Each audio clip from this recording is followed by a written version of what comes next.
Cuando digo a los padres que lean a sus hijos, no quiero que suene a medicina. Quiero que suene a chocolate. Esta frase la dijo una de mis autoras de libros favoritas. Ella ha escrito muchos libros infantiles.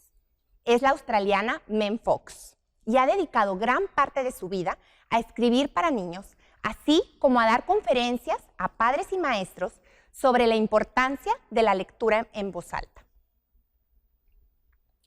Pensando en esta frase, me gustaría preguntar a los padres en relación a la lectura y la escritura. ¿Les damos a los hijos medicinas o chocolates? A los maestros les pregunto, ¿estamos formando lectores y escritores para la escuela o para la vida? Y a los sistemas educativos les cuestiono, ¿nos conformamos con que los estudiantes cumplan con los objetivos de cada grado o verdaderamente estamos promoviendo el pensamiento, el análisis y el juicio crítico en los programas académicos? En su libro, Leer como por arte de magia, Mem Fox nos cuenta la historia de su hija Chloe y de cómo por medio de un libro del famoso autor Dr. Seuss comenzó a leer. Ese libro y esa historia marcaron mi vida de una manera inigualable. Tanto así que yo también tengo una hija que se llama Chloe y pude, al igual que Mem Fox, constatar las maravillas de la lectura en voz alta y de acercar a los niños pequeños a la lectura y a los libros desde una edad temprana. El día de hoy me gustaría platicar con ustedes acerca de lo que podemos hacer los adultos de maneras muy intencionales para ayudar a los niños pequeños a convertirse en lectores y escritores que no solamente lean para la escuela, pero que lean para la vida. Y todo esto por medio del juego y las interacciones. Cuando cumplí 2 años de edad, hace mucho tiempo, comencé clases de declamación. Así que la rima y la poesía estuvieron presentes desde mis primeros años. Conforme fui creciendo, me fui acercando al mundo de los cómics, como los de la pequeña Lulú, y todos aquellos libros de la época, los cuentos clásicos, las enciclopedias. Siempre tuve una gran fascinación por los libros. Recuerdo pasar horas sentada hojeando libros y revistas. Cuando llegó el momento de escoger una carrera profesional, no dudé en escoger la educación. Es un tema que siempre me ha apasionado y por el cual siempre me he sentido atraída. Estando en la universidad, un maestro nos leyó un hermoso libro ilustrado en voz alta. Ese libro fue El árbol generoso, por Shel Silverstein. Cuando el maestro leyó ese libro en voz alta en la clase de licenciatura, no hubo un solo ruido. Y al final quedé tan conmovida que lo primero que hice fue empezar mi propia colección de libros infantiles. En ese momento, como maestra, decidí que mis alumnos necesitaban escuchar lecturas en voz alta todos los días y me di a la tarea de crear una biblioteca en mi salón para que mis alumnos siempre tuvieran libros para escoger. Realmente pienso que mi aventura comenzó cuando me enteré que estaba embarazada de mi primera hija, Chloe. Y ahí fue cuando me di a la tarea de, como mamá, utilizar a mis 2 hijos como conejillos de indias para hacer el experimento del que hablaba Mem Fox. Hay estudios muy contundentes que hablan acerca de cuándo comienza el desarrollo del lenguaje.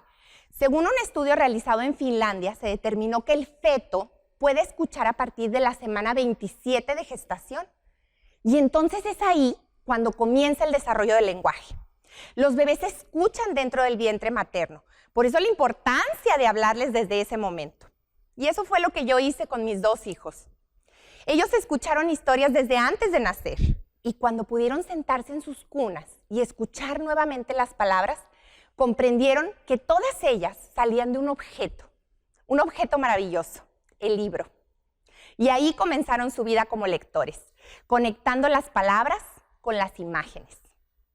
Hay un estudio muy interesante que se hizo en 1995 por Hart y Risley, en donde se dieron a la tarea de visitar casas de niños que tenían entre 0 y 3 años de edad y grabaron todas las conversaciones que tenían los padres con los hijos. Contabilizaron la cantidad de palabras a los que esos bebés estuvieron expuestos y años después, cuando estos niños habían cumplido entre 9 y 12 años, encontraron que había una correlación con la cantidad de palabras que los niños habían escuchado de los 0 a los 3 años, con el éxito escolar que esos mismos niños tenían de los 9 a los 12. Este estudio lo comparto muchas veces porque me parece muy importante que nos hagamos conscientes que mayor cantidad de palabras que expongamos a los niños, mayor será su vocabulario, mayor será su capacidad para poderse comunicar y para poder entender el lenguaje, que es la base en la lectoescritura. Hay 5 habilidades que los niños necesitan para poder aprender a leer y escribir palabras. La primera es el vocabulario. Pero cuando hablamos del vocabulario, no nos referimos solamente a que puedan decir palabras. Muy seguramente, si conocen a algún niño en edad temprana, ustedes le podrán mostrar la foto de una manzana y el niño muy posiblemente podrá decir qué es una manzana. Sin embargo, la pregunta es si ese mismo niño sabe que las manzanas pueden ser verdes, rojas o amarillas, que se cosechan en otoño, que crecen en los árboles, que se pueden preparar pasteles o pies, que son crujientes, dulces, a veces arenosas. ¿Se dan cuenta de la cantidad de palabras que utilicé para describir a la manzana? A eso nos referimos cuando hablamos del vocabulario. No significa solamente conocer palabras, sino darles un contexto y tener todo el bagaje necesario para comprender lo que implica la palabra. En este caso, la manzana. La segunda habilidad que es importante trabajar con los niños pequeños es su conciencia fonológica. Es cantar rimas, canciones y que los niños escuchen todos los sonidos del lenguaje, que puedan separar por sílabas de manera oral y auditiva, que puedan entender las rimas, los sonidos iniciales, medios y finales de las palabras. Y algo que es importantísimo es que poco a poco los niños van entendiendo que una letra con otra forma una palabra y que las palabras forman oraciones. Y cuando el niño logra entender cómo funciona el lenguaje de manera auditiva y de manera oral, será mucho más sencillo para él poderlo hacer de manera impresa en un libro o en una libreta. Las abuelas eran fabulosas para cantarnos las famosas rondas, las rimas, las canciones de cuna.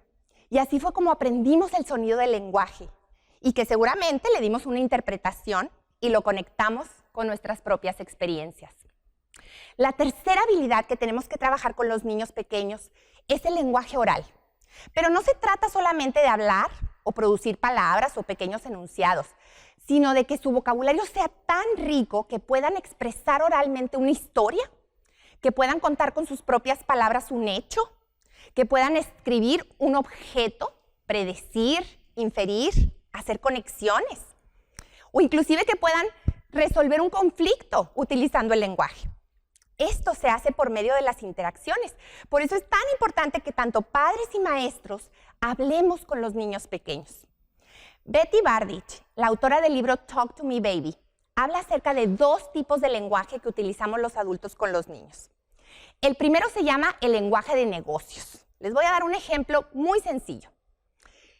Es una cosa muy cotidiana lo que utilizamos en este lenguaje. Por ejemplo, cuando les decimos a los niños, lávate las manos, siéntate, abróchate, vamos a la escuela, lávate los dientes. Son palabras importantes que forman parte del vocabulario de los niños y que además son muy funcionales porque obviamente nos ayudan a comunicarnos y a establecer rutinas.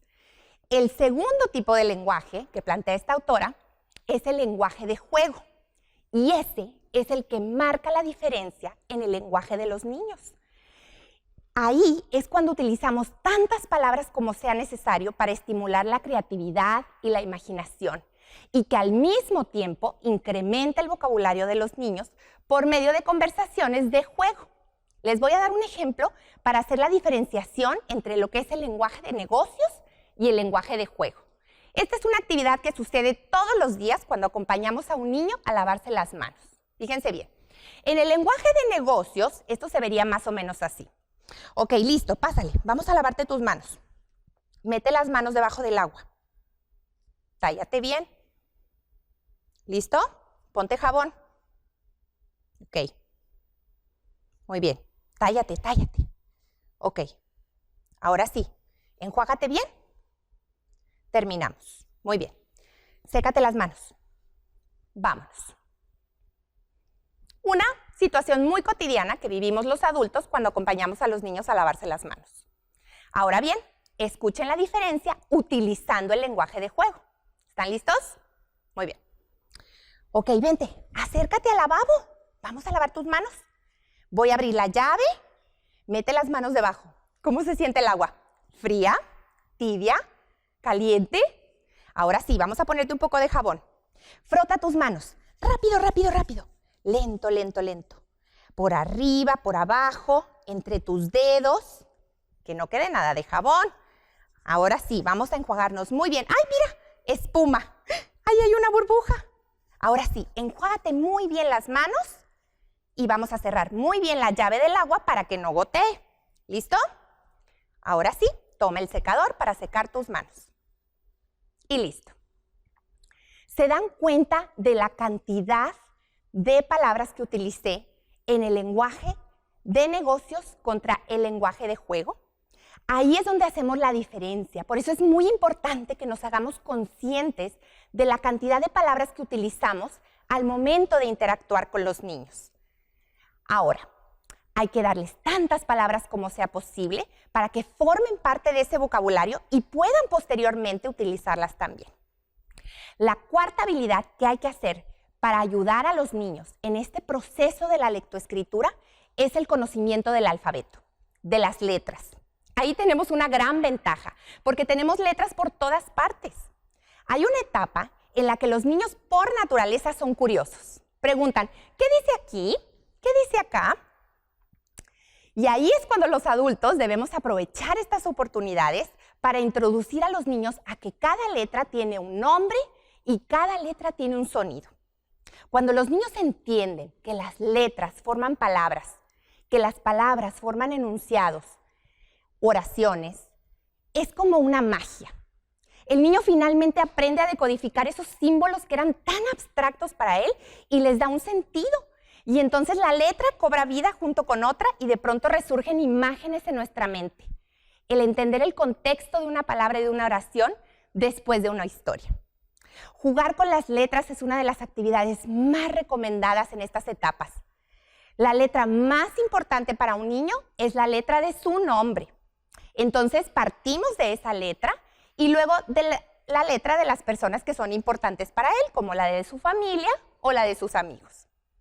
El quinto aspecto más importante para desarrollar en los niños y que puedan empezar a leer y a escribir palabras es conocer autores, tener acceso a libros, entender el mensaje que esos libros nos dan, que son objetos que nos conectan, asociar el libro con un abrazo, asociar el libro con un momento divertido, con un momento de encuentro en donde se crean vínculos importantes.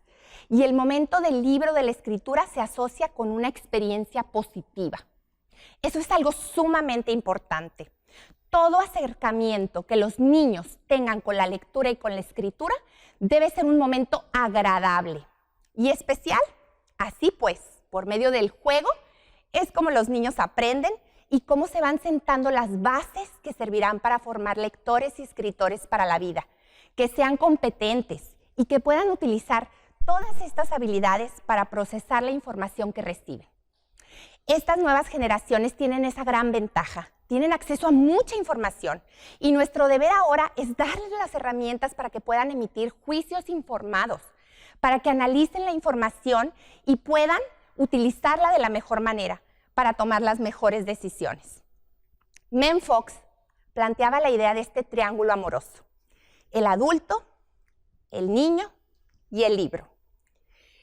El libro funciona como un puente que nos une y que hace que se cree un vínculo en donde nos comunicamos, nos abrazamos y en medio están las palabras, están las historias. Así como les platiqué la historia de mis hijos, si nos hacemos conscientes del impacto que tienen estas experiencias en los niños pequeños y de todo lo que podemos sembrar para más adelante cosechar lectores y escritores para la vida, podemos hacer grandes diferencias en nuestra sociedad. Un país que lee es un país que piensa. Así que a todos nos conviene que la mayor parte de la sociedad sea lectora y que sea escritora, que puedan compartir sus ideas y que tengan suficiente criterio para analizar y para emitir juicios informados. En las escuelas y en las familias, no demos medicinas. Regalemos chocolates. Regalemos momentos especiales de juego con la lectura y con la escritura, en donde desarrollemos el pensamiento crítico, nos conectemos cada vez más, creemos vínculos y así nos hacemos más libres, más felices y más humanos. Gracias.